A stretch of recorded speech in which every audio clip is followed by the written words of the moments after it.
Every year, when the UPSC notification drops, most students either skip reading it thoroughly or just watch some summary video. But here's the truth. If you learn to decode the UPSC notification properly, you'll avoid silly mistakes that cost attempts, waste valuable time, or worse, get your application rejected. Let's go step by step and break it down. There are hidden gems in that PDF that most people overlook. 1. Exam calendar is more than just dates. Yes, it gives you the dates for prelims and mains, but don't just mark them and move on. A gap between prelims and mains is usually around 100 days. That's your golden time for mains prep. Start preparing your optional and GS mains answers before prelims itself. B. Last date of application. Don't wait till the last day. Servers crash, payments fail, etc. may block your dreams. Submit your form early. C. Optional subject planning. Ask yourself, will I have enough time to revise my optional between prelims and mains? If not, you need to start working on it from day one. 2. Eligibility. It's trickier than it looks. You'll see the usual age, education, and number of attempts. But you must dig deeper. A. Age cutoff. It's calculated as of 1st August of the exam year. Not 31st December. Not exam day. So check your age as per that date. B. Number of attempts. Many don't realize that, if a candidate actually appears in any one paper in the preliminary examination, it will be deemed that the candidate has made an attempt at the examination. So apply only when you're ready. C. Final year student.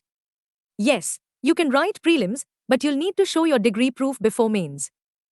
Hidden insight. Many aspirants lose track and end up using all their attempts unknowingly. Don't be that person. Maintain your own attempt log. 3. Category clauses. Read the fine print. SC, ST, OBC, EWS, PWBD all have specific rules. OBC, non-creamy layer, and EWS certificates must be recent and from the right authorities. An outdated certificate? Straight rejection. PWBD? Know your disability percentage, whether you're eligible for a scribe, and what assistive devices are allowed. Hidden insight. Even if your certificate is under process, mention your category in the form.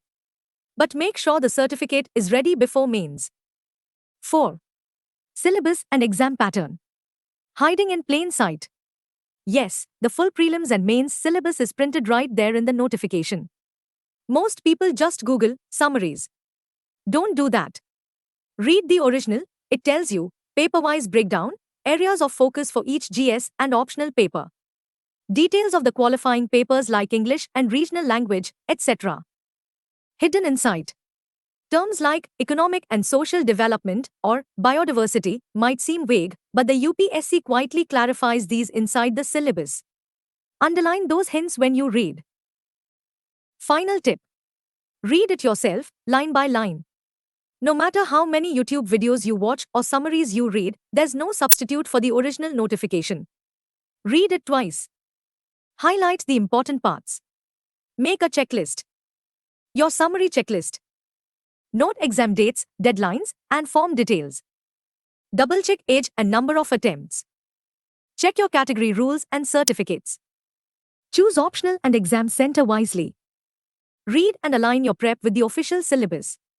Remember, the UPSC notification isn't just an announcement. It's your first official strategy guide. Respect it, study it, and use it to stay ahead. If you're stuck or confused about any section, bring your doubts, submit in the comment box. We will help you sort it out.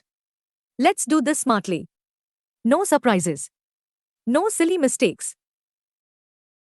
Subscribe to our channel now and supercharge your preparation. Get access to powerful strategies, expert tips, and exclusive free resources designed to give you an unbeatable edge. Quality content. Smart preparation.